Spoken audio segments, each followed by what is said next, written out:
Good morning, good afternoon, good evening, everyone. Welcome to the Solutions for a Happy Life podcast for May 2026. I got the month right. I wanted to welcome everybody and thanks for all the positive comments from last month's Longevity 2.0 podcast. We got a lot of great comments and questions, so please keep them coming. Keep sharing with your friends, relatives, and countrymen. We are happy to entertain any questions that come along. Gentlemen, how are you doing? Good. Doing well. Great. Yeah? Has a lot happened to you the last month like it's happened to me? I don't think nearly as much here now. Yeah, let's see. I got my youngest got engaged. Cha-ching, cha-ching. Got one that's going to get married, and she also graduated from grad school, and yeah, it's all. Yeah, you've been busy. It's all happening. Yeah, Not I've been there busy. yet. You guys going to help me out with all that? Hey, it's just Groundhog Day for me. Yeah, just wait, buddy boy. Just wait. Trilogy. Anyway, so what I thought we could do this month, we haven't talked about estate planning or legacy planning in a while. Those terms are interchangeable because you'll hear both today. You know, and I guess the title would be, you know, legacy is not a luxury, right? It's planning for here, now, and next. Here, now, and next. And it really applies to everyone, which we're going to get into. And I think the myth, fellas, is that legacy or estate planning is really for just the 1%ers. You know, we all three know that's not true, but sometimes we have to help our clients understand that it really applies to everyone. And you guys are going to help me kind of get into why that is. It's really, estate planning or legacy planning is really about protecting everything that you own and protecting your family. It's not as much anymore about saving on taxes with the OBBBA, you know, permanently set the estate tax exemption at 15 million indexed, right, per person. So it's 30 million a couple. I mean, we have clients that exceed that, but the vast majority of our clients don't. So there's other reasons for estate and legacy planning. I'm going to let you guys get into all that. Before we get going, I want to make sure that my friends from compliance and I remind you that while we feel like we help be your architects of your financial blueprint, and certainly all three of us as certified financial planners, CFPs, we understand estate planning, we understand the documents, but we are not attorneys. We do not play them on TV, nor do we act like them in real life. So any ultimate estate planning that where we get into documents, and you guys are going to talk about those in a minute, that will require meeting with a qualified attorney, the estate planning attorney, to help draft those documents to make sure your wishes are there. I will say we get a lot of questions. Yes, there are legitimate online solutions, I would say, for fundamental estate planning. But my personal opinion, you guys can share yours. So you're going to get into detailed trust work and distribution planning. My recommendation always to be sit across the table from a qualified estate planning attorney that knows the federal laws as well as the state statutes for wherever you live. Okay?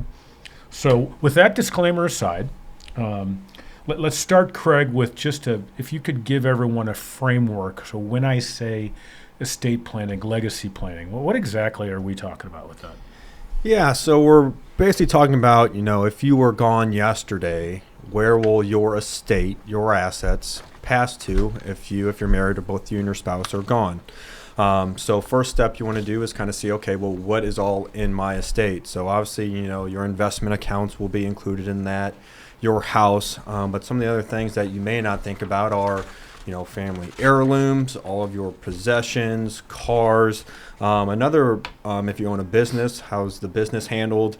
Another one that's really gotten popular, obviously, within the last 10 to 15 years are any digital assets you may have. So that could be, you know, Facebook passwords or anything like that. If you haven't had your trust updated relatively recently, I have seen where trusts are adding actual provisions about digital assets specifically. So it's something to look at. But all of that would go into your estate plan. It needs to be included in there so that way your heirs know how you want those assets to be distributed. And then from there, after you know you have a picture of everything that's in your estate, then you kind of move to the 3 wants. So the first one is, well, first off, who do you want it to go to? Kids, grandkids, charities of your choice. The first step is to obviously determining who is going to receive those. And then after that, it's when do those heirs receive them? So, if you have children that are grown and adults, you may just say they can receive it now. If you have younger children, well, then you may want to say, they receive this portion when they're 20, this portion when they're 30, or if they're under the age of 18, having a guardianship in there to know how much they can spend each year for that. Can all be laid out via trust is something you want to look at. And then you can also say, how do you want it? Do you want them to just receive those funds where they can spend it on what they want? Maybe you want to say you want to park something for education and you earmark a specific asset for education only. All those are things that'll go into kind of the 3 wants of how you want that distributed. And then the kind of final step of that process is then, the how, or, how does this all marry together to make sure it passes as is? And that's where our account beneficiary designation come in, reviewing account titling, and make sure they all play nice in the sandbox, as you put it, once everything is determined where it's going. Good. So that's an awesome framework. And I think that to paraphrase, it starts with everything that's on your personal balance sheet, right? And it's figuring out what happens to all that stuff if, right? And you kind of alluded to it, and I'm going to come over to Cody. There are a couple different, what I'll call paths of distribution, if you will. Kraig kind of alluded to, what's all there, how it's getting distributed and when, and those paths of distribution can kind of dictate when it gets distributed. So maybe walk us through that. Yeah, there's what probably most people are familiar with, what we call the direct path. IRAs, 401ks, the nice thing about those is that they have beneficiaries, and they're very easy to fill out, and that you name who you want it to go to, and that's who it directly goes to. It bypasses probate, and it ends up in the person's hands.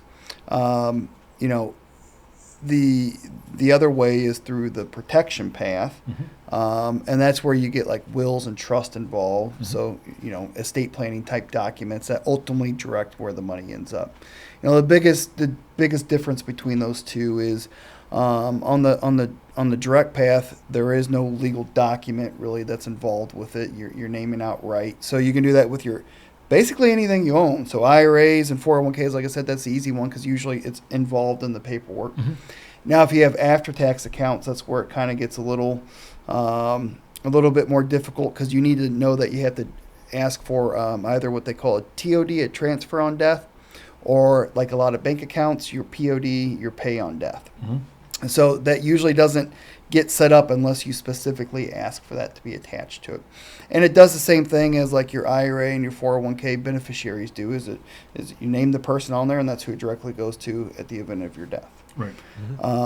And what do you need? We get this question all the time. Again, we're not attorneys with it, but for a lot of simple type stuff where you own houses, titles to cars, and accounts, and you got a couple kids and that's who you want it to go to, maybe evenly or whatever percentage wise, usually the direct path is good enough to get you there. Now, I'd always say you probably need a will and things just as a catch-all, right? But where it gets a little bit more involved is, especially if you're young and you have kids, because they can't take ownership of anything. So like getting a trust is usually the way to go about that. Or when your kids have kids, that's where it also brings that in because it gives you, make sure that, if you want your grandkids to have something that ultimately ends up in their hands, or control from the grave, right? So things that direct ownership, once they have access to it, that's it. There's no more control over it. Go spend. To where trust, you can have stipulations of all sorts of stuff. Basically, you think of it, you can probably put it into the trust. That like I have that personally for my girls. That I don't know. I like to think they're going to be perfect little angels, but I don't know at the age of 21 are they going to be able to handle assets, right? All 100% to them. Right. So they have to. There's stages of ages they go through to get full access to it. Yeah. Perfect. So, just to kind of clarify, everything on your balance sheet, right? We're going to figure that out. There's two paths. We can do it right when you die, through beneficiary designations or titling, or we can kind of control it from the grave Right. by using the trust. In either one of those cases, just to clear this up, because people may be thinking, one of the main reasons that there is probate court when someone dies is to retitle your assets. Correct. But with your direct path or your protective path, that's getting done. We don't need probate because either there's a beneficiary designation, POD, TOD, or a trust. That is We're already passing owned around by. that whole thing. Right. We're taking everything off that personal balance sheet and we're using one of these two paths and we're getting it retitled. Correct. Super. Okay. So Kraig, let me bounce back to you. So there's when we get to a situation where sometimes we absolutely can't speak for ourselves, there's got to be a means by which, whether we have direct or potentially protective path, what if somebody's got to step in and speak for us? Walk us through when I say that, what we mean by that. Yeah, so in that situation, it's really going to come down to two main documents. The first one will be a healthcare power of attorney, and the second one will be a durable power of attorney. So the healthcare power of attorney, kind of as it states, it allows you to designate someone to make medical decisions for you. And a key piece of this is the age of majority is 18. So a very popular one we talk about with our clients is, if you have a child that's turning 18 and going to college, well, now that they're 18, you cannot make medical decisions for them. So if they go off to college, slip and fall and are out it for a day or two, you can't make any decisions for them if you don't have this healthcare power of attorney. So that's a very important one that I know we talk about with our clients about to make sure you get once they turn 18. On the flip side, if you have elderly parents, as they get older, if they have, dementia or something like that, you can use this healthcare power of attorney as well to help make their medical decisions. And then the same applies for the durable power of attorney. That would come into play for any financial decisions. So paying bills, accessing their bank account, it allows you to access those for them if they aren't capable to do it for themselves. So literally, anyone that's 18 or older, in your non-legal opinion, needs one of those. Right. 100%. Yeah, and I agree. I think we all agree. And I'll tell you, and you know this story, and Cody knows this. For years, when I first got into business, I missed this whole thing about these kids in college until I had my own kids and realized that you don't have the right to run up your kids up at Mizzou. You can't run up there and walk right into the hospital and say, I got a 19-year-old laying in bed. I want you all the life-sustaining activities you can take. I want you to do. You don't have a right to do that. You got to go down to the courthouse and have a judge tell you can do that in the absence of a healthcare power of attorney. Very powerful, very important. And again, whatever stage in life, if you can't make some of these decisions, part of an effective legacy or estate plan is to have those documents in place. You got it. Right. Yep. So Cody, what we've talked about seems pretty simple. Right? Everything on your balance sheet, the direct path, the protective path. Give me a couple powers of attorney in case I bump my head and I'm going to be in la la land, and my girls want to liquidate everything, put it in their back pockets. There's quite a few mistakes that we see. Yeah. Would you mind sharing with everyone what the most common mistakes we see are and the simple fixes to those? Yeah, I think one that we see a lot is you went through the process and you got a trust drafted.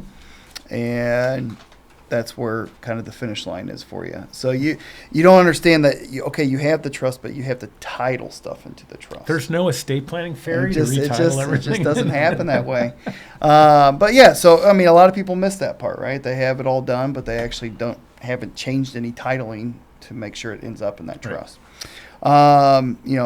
Another one is especially very common. What we're seeing right now, the last couple of years is, I'll just go onto the internet or into AI and have it draft me up a will. Well, that's great. Maybe that's a good foundation starting point, maybe to familiarize with it. But there's all sorts of different state codes and things that have changed that maybe it hasn't changed on the internet as well. It's just not if you really want a solid, you should probably use a local attorney to get that done for you. Another one is, and this happens quite a bit. Okay, so you have, life events happen, right? They're basically guaranteed. Spouse either divorce, passes away, whatever it might be. Beneficiaries aren't changed. And that makes it a very difficult process when something does happen to you on, avoiding it to not go to probate or God forbid, somebody that you don't want it to go to, right? Because we've seen that happen before.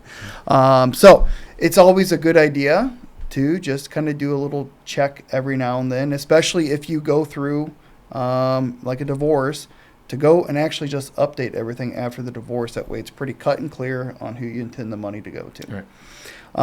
And, another one is that a lot of people, maybe they don't understand that they can actually gift money to people while they're living instead of waiting till after death and not getting to enjoy the people actually seeing that, and not having to worry about a tax consequence on their side. So those are probably the biggest ones that we commonly see. Yeah, and it's great because, again, the create the bucket and not put anything in it, we see it all the time. Yeah. Right. And that's why we're heavily involved in terms of helping clients retitle investment accounts in the name of their trust, or update the beneficiaries at the direction of the attorney to flow into the trust, either primary or contingent. All things that we see, but we also see problems with those.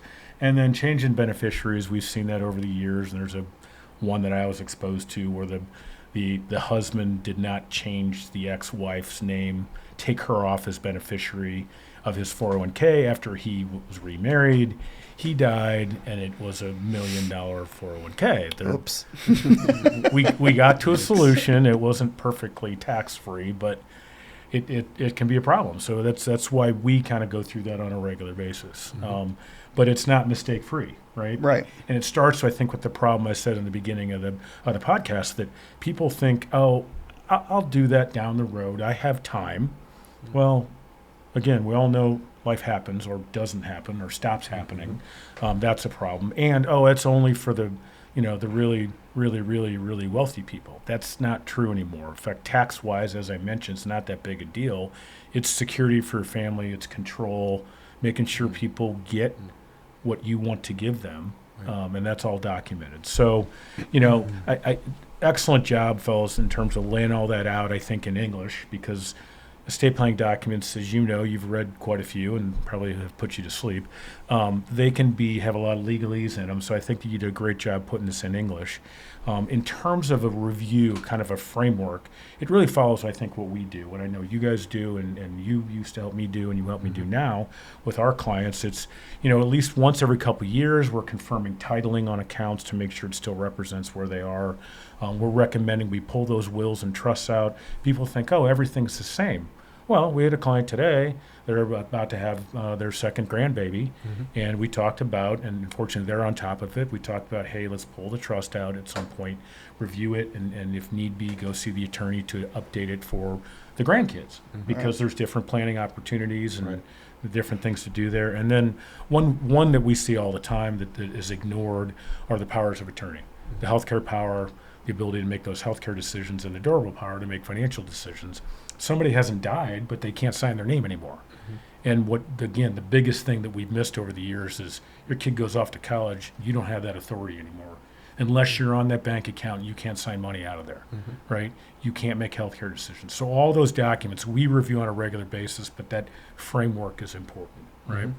So, Kraig, closing thoughts. Yeah, I'd say, legacy planning in the end, it's really an act of love for you, your family, whoever is receiving your estate, because when that time comes, the last thing the people closest to you are going to be worrying about is, how is your estate going to be distributed, navigating the red tape. By having this all in place well before then, it cuts all that red tape out. So it's way less stressful for them, and they can focus on what's most important, which is healing during that tough time. So I'd really say, that is one of the biggest gifts you can give somebody, is having everything dialed up for when that time eventually does come. Yeah, fantastic point, because we hear it all the time. I don't want to leave my kids a mess. Right. And that's why we spend so much time on developing a personal balance sheet for our clients and giving them opportunity to store documents. This is an easy one to check off the list, not to leave a mess for kids when you're gone, right? 100%. Yeah, great advice.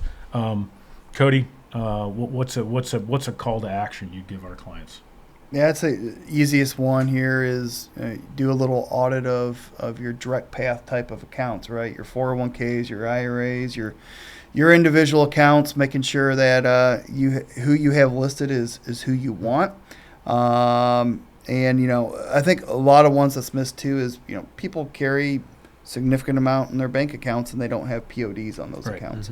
And unfortunately, the downside is if you don't, it's going to end up, through probate, and the will dictate where you want it to go. And another big one, probably sometimes a lot of people's biggest assets are their house.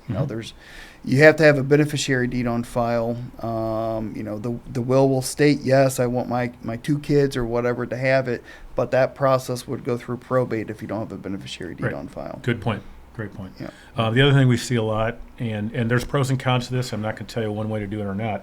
We see a lot of kids who, their parents add them, their elderly parents add them to their checking and savings accounts. Yeah. There's a lot of risk with that. There's liability risk associated with those assets getting attached in a lawsuit.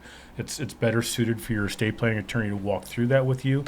But if you're in that situation, pick up the phone and call us. We'll talk through with you. And what I like to say, what we do, and you guys do the same, is we like to get you all dressed up and ready to go see your attorney. Right? We'll get you a printout of your personal balance sheet. We'll walk through the titling, give you a list of the beneficiary designations so that you walk into that meeting with the attorney with every last piece of information you need, so then you can focus the conversation on how you want things to be set up, how you want things distributed, who gets them, how they get them, when they get them type of scenario.